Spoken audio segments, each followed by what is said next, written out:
He created a television phenomenon and became known as comedy's GOAT. Still stands as one of the best sketch series of all time. There was a beam of light coming out of him. He's truly a doctor of the soul. He's morally grounded. But Dave Chappelle's principles will lead to one of the greatest falls in Hollywood history. There was no possibility in my head of Dave being gone. We were stunned. It takes a strong person to stand out in the cold like that. He derails his own comeback. Chris Brown just beat up Rihanna. I'll be like, well, what did she do? This is what he really thinks. In a torrent of poor taste.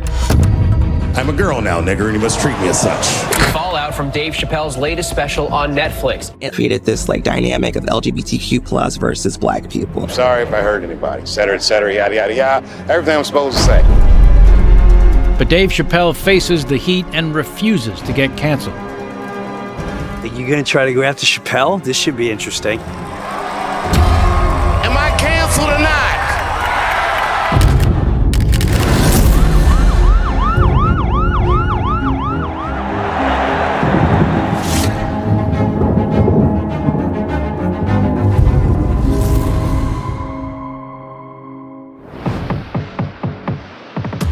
I went to this club in the Village called the Boston Comedy Club. And then this young kid walked on stage. Jim Brewer, comedian. I was there to watch a young Dave Chappelle start his craft as a stand-up comedian. When I saw a squirrel eating in New York, an Egg McMuffin. Forget the fact that he was just funny. His presence, there was a beam of light coming out of him. He was 17 years old. He came to the club and he performed. This is Jamie Masada, the owner of the Laugh Factory. I know Dave Chappelle since he was 17 years old. He never went on the stage at the Laugh Factory less than 1 hour, sometimes would go 2 hours, sometimes would go 3 hours, and kept on going and going and going. He kept the audience very captive, very enjoying themselves. With Dave, you had this sense at that time that this guy was going to be a star. He already had an insight and a command of the stage that went beyond his years. He has such a wonderful way walking around and talking and everything like Richard Pryor. We are out of control tonight. Chappelle is a natural on stage, and it's no wonder. It's in his DNA. His dad was a professor of vocal performance. My father raised me in a hotbed of hippie and communist activity. Combine that with a politically active mom who even worked for the Congolese prime minister, and it's a recipe for comedic genius.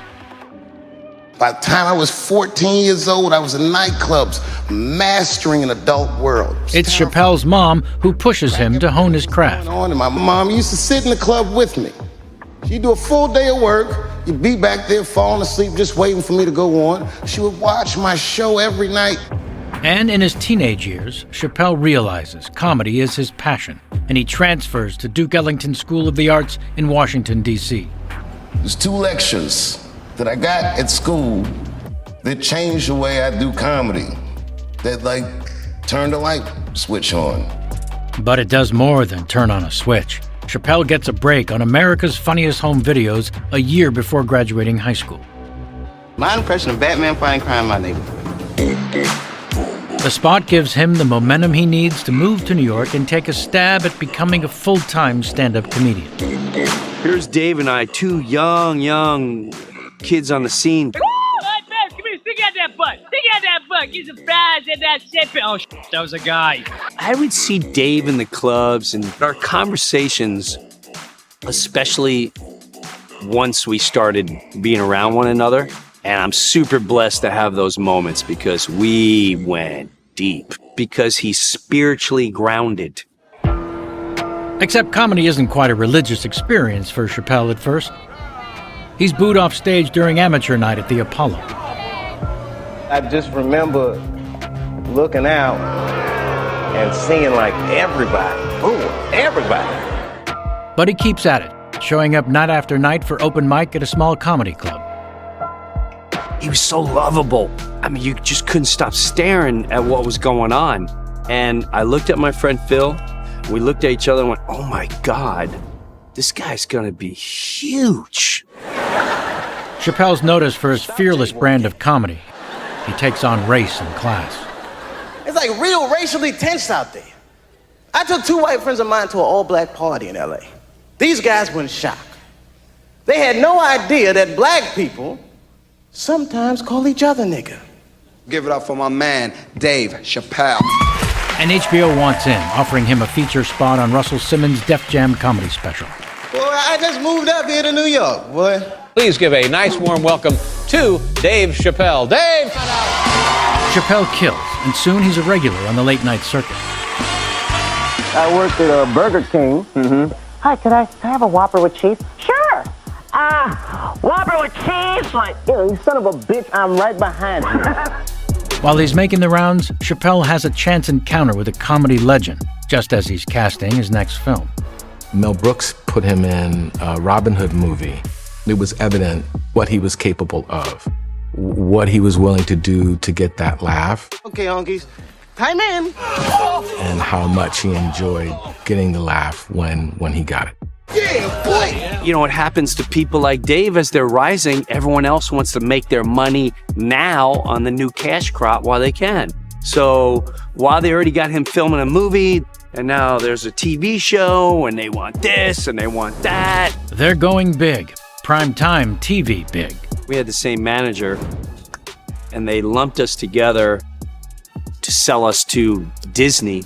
And they finagle a deal. We're gonna do 3 episodes on Home Improvement, which is the biggest TV show at the time. I hear you too, man. You know what I'm talking about, huh? Chappelle and Brewer sign on to guest star on the 4th season of the biggest sitcom on TV, starring Tim Allen. What do you say we get him down here so we can help him out? What do you think, audience? Chappelle isn't a household name. Allen is television royalty. Let's just say it wasn't the friendliest sets to be on. There's a little attitude towards Dave, the upcoming star, and who's this guy? I'm pretty sure Tim said something to him. I don't remember the exact words that came out of Dave, but I just remember like, blah, blah, blah, tool man. And the whole place laughed, and I was like, oh, get him. Chappelle shocks executives when he claps back at the show's star, and Allen is none too pleased. In front of his live audience. You can't get a bigger TV show right now. This is the cream of the crop. This is power numbers. Who has nads to go on a star show, punch back? That's the first time I looked at Dave. I was like, wow. I'm still in the, hey, I really need you. If you want me to tap dance, I'll tap dance and get me on television. Is that a star? What do I gotta do? Dave was like, I don't care who you are. Don't disrespect me in front of everybody. The 3 episodes on Home Improvement turn into 1 episode. But it doesn't matter what Tim Allen thinks. 7 minutes of Chappelle and Brewer on TV is enough to impress ABC execs, and they offer them a Home Improvement spinoff called Buddies. Here comes a lot of racial jokes. I'm a white guy and I carry a briefcase and he eats chicken. And the network is going big to promote its new stars. We're on the cover of TV Guide, Hollywood Reporter, and USA Today, right after Home Improvement. Don't miss the premiere of Buddies. But all the buzz is premature. Behind the scenes, producers are worried about the casting of the show, and Chappelle can feel the tension. And I remember the night before we went to the read-through, Dave came to my room. I don't know, man, something's going on. I got a bad feeling. And manager calls, like, hey man, come up to my room. You know, you and the show aren't going. So what are you talking about? The show ain't going? They're gonna replace you. I sat down. Oh my God. Dave. Like, what happens to him? Buddies, next week, what night is it now? Is it Tuesday night? It premieres next Tuesday night, and then we move. Chappelle's job is safe, for now. But Brewer is replaced with another actor. And when the chemistry isn't there, the show tanks. It's canceled after just 5 episodes. But Chappelle doesn't waste any time lining up his next kid and brings his true buddy along for the ride. Dave came to me and said, Jim, I want you to play this character in the movie. You got to play my half-brother Brian. I'm reading the script. I'm barely laughing.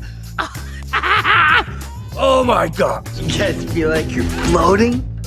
Brewer isn't the only one who thinks it's funny. That script becomes the cult classic Half-Baked. Those roles were fine enough. But his real talent is in stand-up and going on stage and making people laugh in a way that also makes them think a little bit. When it comes to stand-up specials, Dave Chappelle makes his headlining debut in the big leagues of comedy, this time landing a solo special with HBO. Dave Chappelle! His first stand-up special for HBO, Killing Him Softly, that made a big impression. It's 3 o'clock in the morning. I look out the window. It was a baby standing on a corner. This bit that he had about going to this messed up neighborhood and noticing the kids there. Baby, go home, man. It's 3 o'clock in the morning. What the are you doing up? I remember going into work the next day and telling my coworkers about this guy and saying, you know, more people should be hip to what this cat is doing. Soon networks are clawing to get a piece of comedy's fastest rising star.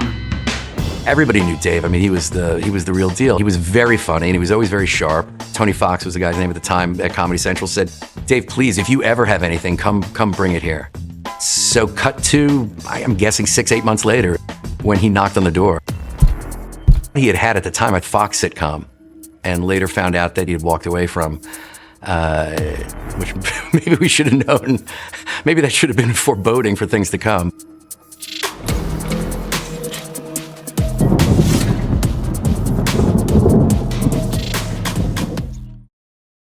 Somebody offers you $50 million or a magic carpet that you know works. I think I dig the carpet. I think we have a winner. We're in gloomy early March, New York in 2002. Dave Chappelle is coming in to pitch something. Didn't know what he was pitching, just knew it was Dave Chappelle, and that was enough for all of us. I'm Lou Wallach. I was the vice president of original programming East Coast at Comedy Central, and my job was to generate new development, bring in new talent. I remember there were no agents, there were no managers, didn't have all the other sort of Hollywood bullshit around it. It's just Dave Chappelle and his friend and writing partner Neil Brennan. The duo first met at the Boston Comedy Club and wrote Half Baked together. The log line they pitched was, it's Dave's joke book come to life. And that was good enough for us to sort of, take a leap of faith. So we essentially bought the pilot on the spot. In January 2003, Chappelle's show debuts on Comedy Central in a prime spot right after South Park. Ladies and gentlemen, Dave Chappelle!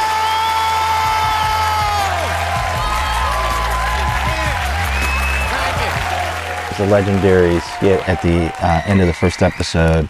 It's a parody of a Frontliner 60 Minutes story on Clayton Bigsby, this blind black man who also hates black people, who's a white supremacist. What if I were to tell you that you are an African American? It was hilarious. I think it's one of the smartest sketches I've ever seen in my entire life. It's funny and it makes you laugh, and then you think for a minute about what it's saying about all of us. Don't be afraid!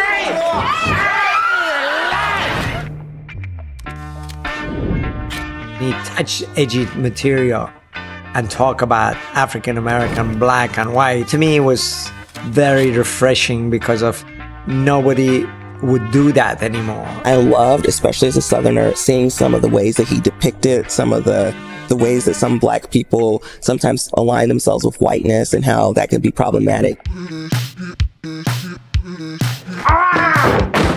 That first season, those first few episodes, it was the Rick James. I'm Rick James, bitch. It was unbelievable. Like, you could not believe that this was real. Whenever someone asks me, is there something that you like that Dave Chappelle has ever done? It's always the skit where he was playing Prince. He had big purrs, fluffed down, and all that. It's just like such a great homage to who Prince was. You got your own show now. This is a good thing. Well, don't think I'm not gonna come back now that I got a big show on Comedy Central. Yeah! Chappelle's show is a certified hit, and behind the scenes, the cast and crew are having the time of their lives. That's right. Get a real job! Bitch, whack arms and give me. In the Comedy Central offices in New York, Neil and Dave were there, and they would pop in and want to like, hey, let us run this by you, or like, what do you think of this? These two guys were just like kids in a candy store. They were really excited. They were working hard. It was all systems go.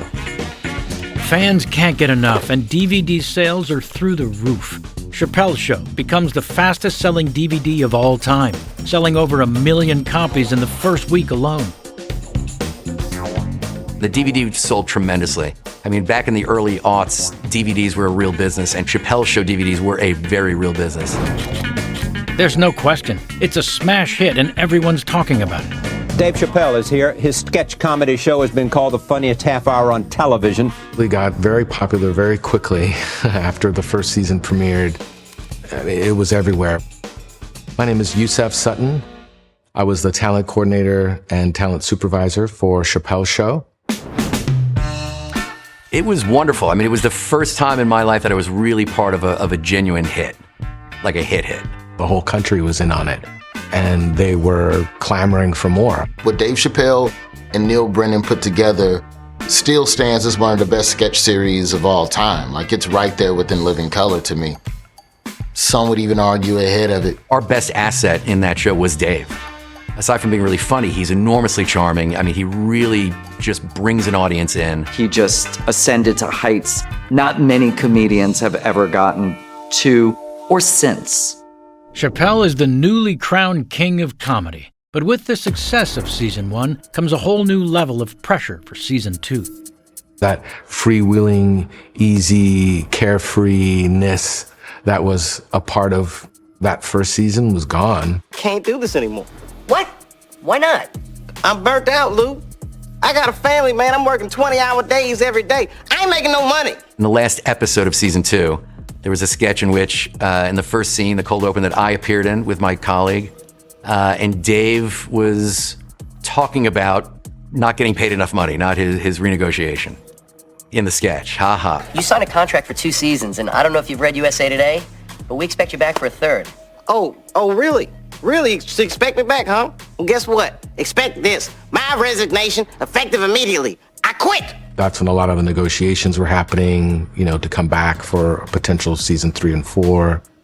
He was just mostly coming in and doing the work as quickly as he could, limiting the social aspect of our time on set. The negotiation was entered into. He had new representation by that point. And that's when the whole story was released that he was the $50 million guy. The ink is barely dry on Chappelle's $50 million contract, and it's all over the news. You made this deal, Comedy Central, huge deal, $50 million deal. Everybody's talking about it. You're the $50 million man. It was on the headline of every trade paper, which, then very quickly went into the consumer papers. We retroactively redefined what some of his fees would be, some of his piece of what the DVD sales were, and those definitions would not just be retroactive, but would be proactive for seasons 3, 4, and 5. So in success, he was going to make up to $50 million. That was a big number. It's a big number now, let alone 20 years ago. I would be asking myself every day, is this a $50 million joke? Is this a $50 million sketch? What's happened to Comedy Central, they want to offer him $50 million. And I sat down that night. We sit down in a club in here, we talk. I said, David, you know how many people you could help, how many homeless people you could help? And his answer was so profound to me.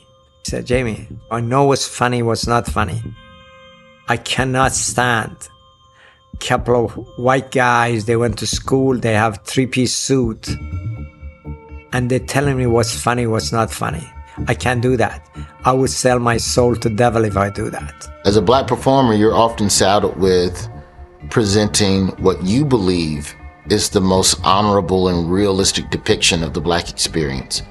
But then the people who write you the checks are giving you notes that sometimes want you to create something that is their depiction of what they think the black experience is. The show must go on. The problem is Dave checks out. He's always late, and the crew scrambles to make up for it. It was a Wednesday that we were there and scheduled, and we missed his call time for, by an hour or two. We rebooked for Thursday. Same situation occurred. It's okay, let's rebook for Friday. Same situation occurred. I remember getting the call from the producer, Dave's gone. I'm like, what do you mean? There was no possibility in my head of Dave being gone. Like, what do you mean? Like, where'd he go? Like, nobody knew where he was.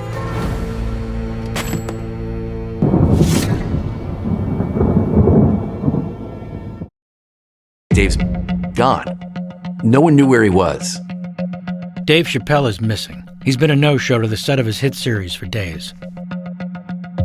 Should I be calling like hospital emergency rooms and asking if there's a young African-American comedian in there who like maybe got, I don't know, hit by a bus? Like it was like nobody knew where he was. Until somebody alerts the media to where Chappelle is. Somebody called the head of PR and tipped him off to the idea that Dave had left for Africa. I could be wrong, but I don't believe he told his wife. I don't think he told anybody. This isn't a vacation. It's a permanent leave. From Comedy Central, from his cast and crew, and from $50 million. That was a shock to the Chappelle Show production family because, last week we were 100% go mode and we were working, and then now you're telling us within a few days that that's all done now. We were all like, what? Like, I mean, just shocked, completely out of left field. Chappelle also abandons his writing partner, Neil Brennan. Neil was really hurt and angry. I mean, Neil was hurt. They were partners. Neil was really a big part of it. And Dave leaving just leaves everybody high and dry.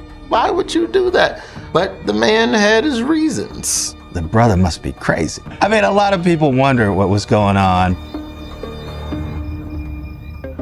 After suddenly leaving Comedy Central without an explanation, Chappelle pops up in comedy clubs and starts dropping hints as to why he left. His major complaint? His iconic Chappelle Show characters are following him wherever he goes. I saw the frustration, and I totally got the frustration of, if you're down here and you got some guy nonstop, I'm Rick James, bitch! Oh my God, shut up! Let me finish the story, man! And it bleeds into his personal life, too. I heard him tell a story about taking his kids to an amusement park and having white people yell, I'm Rick James, bitch, at him. And realizing that he was putting comedy out there that audiences were consuming in a way that he didn't intend. After months of tiptoeing around the story, Chappelle's ready to face a national audience. Please welcome Dave Chappelle. I remember we all sat in the boardroom and watched Oprah, because we were sort of hearing all for the first time what Dave's thoughts were, what Dave was upset about. The story he told, the anecdote he told was that he was shooting the sketch that was a character that was sort of like the old angel devil on your shoulder. His was a character in blackface. But the reason I had chosen blackface at the time was because this was going to be the visual personification of the N-word. And he had heard a laugh from a crew member, struck him a certain way that it hadn't struck before, that he was troubled by it. The implication being that it was something, not that this person was a racist, but it was that this was going in a wrong direction of the stuff that he was writing. I was doing sketches that were funny, but socially irresponsible. Instead of breaking down stereotypes, parts of the audience, it's augmenting. They're weaponizing it, and it's reinforcing stereotypes, and it's coming back at me in a way that I didn't expect. I don't want black people to be disappointed in me for putting that out there. No, you didn't want to be disappointed in yourself. Chappelle's explanation is a far cry from the initial reports that he checked himself into a psychiatric facility in South Africa. Next thing I start hearing all the stories like comedian Dave Chappelle's in a mental institution in South Africa. And I was like, man, I must be losing my mind. Because I thought this was the beach. He leaves, and they're saying he's on drugs, he's crazy. They manipulate narratives. They control narratives. Maybe I know stuff people don't want me to talk about. So we don't want other people to believe. So they'll call me crazy.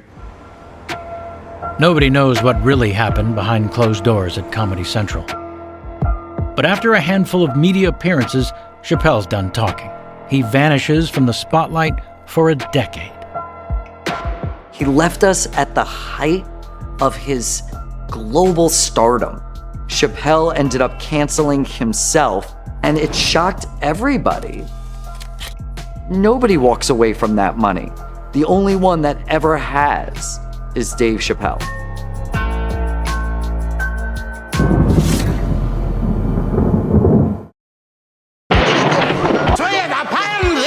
Like Chappelle's Show is like the Bo Jackson of sketch comedy, where this is the greatest thing you've ever seen.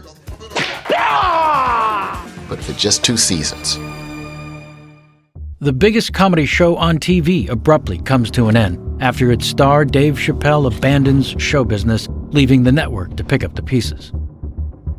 It left us in a lurch with respect to a few things. One was our whole scheduling plan was to open up a night and then slot this show behind this. That fell apart for us. And in turn, what's tied directly to that also was all the ad sales commitments that had been sold. And that was a disaster. And we didn't have much of a choice, at least financially, than other to take the pieces of the episodes that we had so far and do a very truncated, very rough season 3, which is what we did.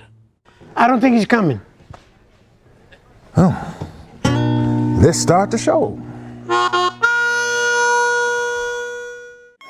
Chappelle is done with Hollywood, but he can't quit comedy. David would never walk away from comedy. You have my word for it. But Chappelle is different. He would come by here. He said, the club owner doesn't like me. Jamie doesn't like me. And he was like a paranoia or something.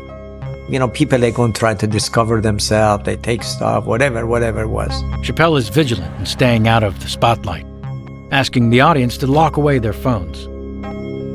What I remember most about seeing him live when he returned, when I walked into this theater with these big signs that said, "No cell phone use, you will be immediately expelled." Sarah right there with the YouTube. I'm not trying to do no YouTube special, please. He had an incident in Connecticut where audience members were heckling him, and they recorded it. You're a weird audience. You know, for like 3 minutes I was thinking it might be me, but I'm sure it's not. And he kind of lost his shit over it. You guys suck as an audience, as a group. It's one of only a handful of times Chappelle is caught on camera in years. But in November of 2016, over 10 years after walking out on Comedy Central, he's ready to come out of the shadows on one of the biggest stages in comedy. I think the last time we really communicated was right before he hosted the first SNL. It was amazing.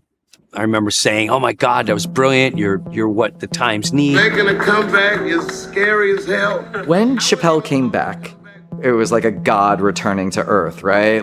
SNL is Chappelle's big comeback party, and it's only the beginning. Behind the scenes, he secures the biggest deal of his career. I signed my Netflix contract on my way to my mark for the monologue.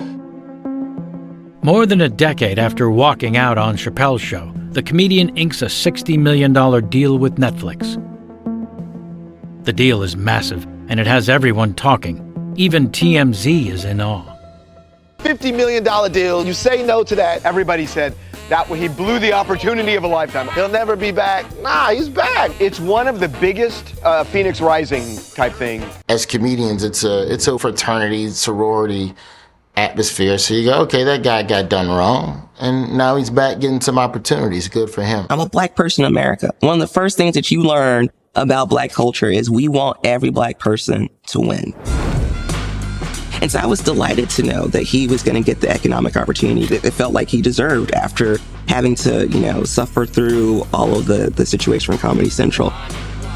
Chappelle will release 6 comedy specials. The first one hits the streamer in 2017. I live amongst the whites. In a way, him leaving Chappelle's show was the best thing for him. Netflix says, do whatever you want.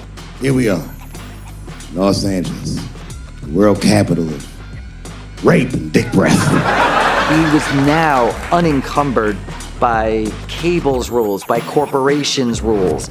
He was in control fully, and that is for any artist the pinnacle of what their career should be. But the world has changed since Chappelle's show 20 years ago. The Me Too movement sweeps Hollywood. Yes and no means no. And some jokes won't fly anymore. It seems Chappelle didn't get the memo. Dave, Chris Brown just beat up Rihanna. I'll be like, well, what did she do? Sticks and Stones was the one where he started really pushing how he was talking about women. We're in a society that's much more outspoken than they were 20 years ago. The jokes that used to fly about marginalized groups, some of those groups don't want to hear that shit. That doesn't mean that Chappelle is not gonna do the joke. I'm sorry, ladies. I got a fucking Me Too headache. Y'all is killing me right now. And there were some jokes in there that were questionable about gay people. I'm sure there's a lot of gay men here tonight with their wives. He's cracking these jokes that are kind of making you go, is this what he really thinks? And how cool is it to even laugh at this? He's ready to come out of the shadows on one of the biggest stages in comedy. It's gonna get worse than that. Hang in there. And his comeback 12 years in the making is at risk. Many saying the jokes he's made in his new special crossed the line and are transphobic and dangerous.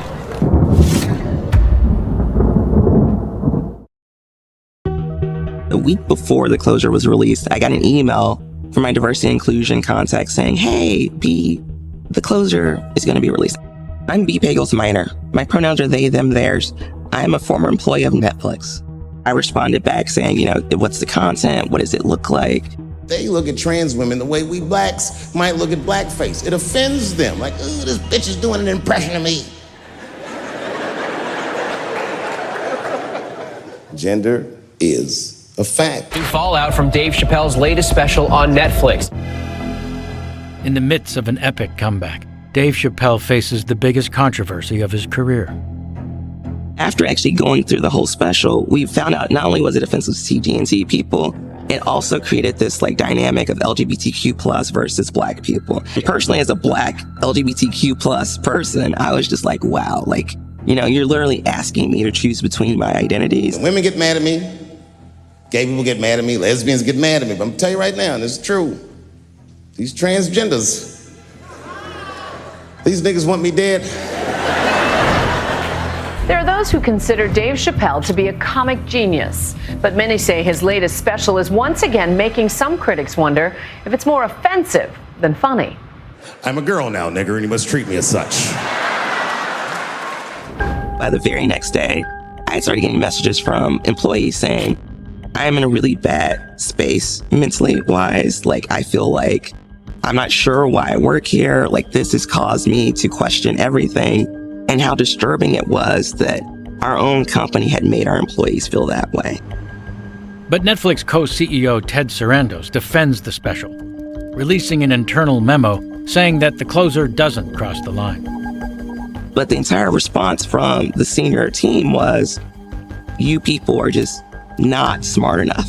You're not intelligent enough. No corporation is for morality, they're for profit. The things that Dave Chappelle chooses to joke about bring Netflix profit. Dave Chappelle will always have a home at Netflix. But it turns out Chappelle's specials may not have been a big financial windfall for Netflix. My former role at Netflix was as the finance and membership data product manager. I had begun really trying to craft a really great ROI memo. Numerically, while many of Dave Chappelle's specials would get Netflix a tremendous amount of controversy and even nominations for awards and some wins, it did not, by our own standards, generate the return on our investment that some other specials that were far cheaper, that were far less offensive, were able to generate. Not only did you allow hateful content to go out, but you let hateful content go out that was less profitable than content that does not cause harm. And unfortunately, someone leaked that memo, and then I was terminated. Pagel's minor is fired for speaking out.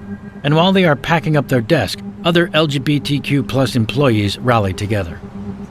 That just started this whole cascade of first thinking about creating a transgender day of quiet. So transgender folks at Netflix were going to kind of take the day off. But because of Ted Sarandos' responses to everything, first the email, then the memos, they were just so off-tone. We decided that it was going to be a walkout instead. Around 100 people have protested outside Netflix headquarters in California. The comedian's declaration that gender is a fact and his characterization of the LGBTQ community as too sensitive prompted a walkout by staff and support from transgender rights advocates, some of whom accused Netflix of profiting from hate speech. And subscribers come out in droves demanding Chappelle's specials be taken off the streaming service. I said, "You gonna try to go after Chappelle? This should be interesting." I personally am not afraid of other people's freedom of expression. I don't use it as a weapon. It just makes me feel better. And I remember him doing some, like, "What do you think about whatever?" And I was like, yeah, I'm sorry and all that, blah, blah, blah, blah. I'm sorry if I hurt anybody, et cetera, yada, yada, yada. Everything I'm supposed to say. More like, "Hey, man, screw you. I'm not playing to your system." And I had to erase myself from the internet because people all over the world were calling me or texting me or emailing me and threatening to kill me because they thought I had a problem with Dave Chappelle. Chappelle has rabid supporters, but the threats aren't all aimed at Pagels Minor. And one night at a sellout show, the situation gets dangerous. Ladies and gentlemen, make some noise for hip-hop history. An attacker wielding a gun and a knife tackles the comedian to the ground. On Highland Avenue at the Hollywood Bowl, suspect was armed with a gun and a knife. Stand by for additional. I am going to kill that. It was a trans man. But it's no laughing matter, and under mounting pressure to turn down the heat, Netflix issues a statement. It's textbook corporate damage control. Having initially defended Dave Chappelle and the show's popularity, the streaming behemoth has since softened its stance in the face of a swathe of public criticism. In a statement, Netflix said, "We value our trans colleagues and allies and understand the deep hurt that's been caused." And this is my biggest gripe with this whole controversy with The Closer, that you cannot report on an artist's work and remove artistic nuance from his words. As Chappelle is attacked for his words, he goes on the defensive, targeting so-called cancel culture itself. When Sticks and Stones came out, a lot of people in the trans community were furious with me, and apparently they dragged me on Twitter. I don't give a because Twitter's not a real place. He's definitely the first person I've seen that can call back to another special within a special. Like the specials were damn near like an anthology about cancel culture. I think he whines a lot about being canceled when effectively he wasn't canceled, right? I think he can do better. I think everything that anyone has ever told me is that he's brilliant and he's so insightful. And I just think he could do a lot better than what he's doing. But just as the controversy seems to be subsiding, another megastar cancels himself in a barrage of anti-Semitism. Kanye West has been spewing anti-Semitic hate speech on social media platforms, radio and TV, including tweeting that he was going to go DEFCON 3 on Jewish people. The outburst cost Kanye billions of dollars overnight. This morning, Adidas, which helped make the rapper's Yeezy shoe and clothing line a multi-billion-dollar business, severed ties with him. But while Kanye's partners run in the opposite direction, Chappelle decides it would be a great idea to weigh in. And like he has so many times before, Chappelle walks right up to the flame and pours gas on it. Early in my career, I learned that there are two words in the English language that you should never say together in sequence. And those words are the and Jews. He zigs and zags between saying things that are, to me, they're clearly anti-Semitic. Seeming to co-sign this idea that Jewish people control show business. You might go out to Hollywood and you might start connecting some kind of lines, and you could maybe adopt the delusion that the Jews run show business. It's not a crazy thing to think. At a time when anti-Semitism is rising, to have one of comedy's most preeminent voices to say, there might be some real ideas behind this anti-Semitism stuff. That was a bridge too far for me. Of course it crossed the line. That's all Chappelle does. He bothers people. He gets to them. He cuts deep. So go for it, Dave. Entertain me. And for a lot of people, that's all that matters. Millions of fans are still laughing, and Dave Chappelle is bigger than ever. To cancel him, it's not going to work because he is somebody who has already done it to himself. Am I canceled or not? The more you say I can't say something, the more urgent it is for me to say it. And it has nothing to do with what you're saying I can't say. It has everything to do with my right, my freedom of artistic expression. Why is Dave Chappelle able to go through all these challenging moments in his career and come back even stronger? Ultimately, I think it's due to his talent. If you quit a show like Chappelle's show, don't just say, well, good luck in your future endeavors. It takes a strong person to stand out in the cold like that. Standing up for yourself, doing things that you know no one else would ever do, and taking the hits, fight back, and just keep going. I don't begrudge the guy at all. I do wonder every once in a while, like what would it have been seasons 3, 4, and 5? I have a great picture of me and Dave and Neil in 2015, I believe. That night there was a party, and he was like in a roped off area, and he waved me over, and the guy let me in, and he hugged me and he whispered in my ear something along the lines of like, you know, man, what we did was really great. What we did together, what we built was really great. And I was like, yeah, it really was. I think that Dave Chappelle owes us great content, right? And I think that content shouldn't be about things he obviously doesn't know much about. Empathy is not gay. Empathy is not black. Empathy is bisexual. It must go both ways. Towards the end of the closer, that's the Dave I knew off stage.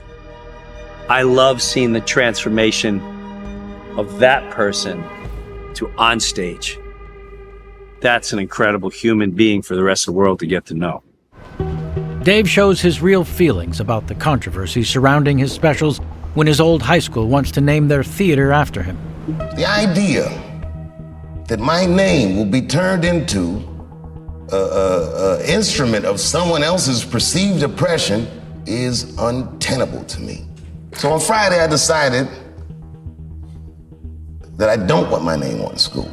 He would be forcing you to go to a school with a name on it versus the Netflix special, which you do not have to watch. And therein lies the difference. This theater should be called the Theater for Artistic Freedom and Expression. It's not about him. It's about the freedom of expression, because the freedom of his art is what touches lives. I would like him to do more of this community building stuff that he says he's most passionate about. You know, I can forgive a lot of different things when you're actually building tremendous things in your community, because that's the stuff that is what legacies are made out of, and not what he's doing to destroy his legacy by producing content that's so hateful. It's over. LBGTQ, LMNOP, QIZ, it is over. I am not telling another joke about you until we are both sure that we are laughing together. The guy is really genuine.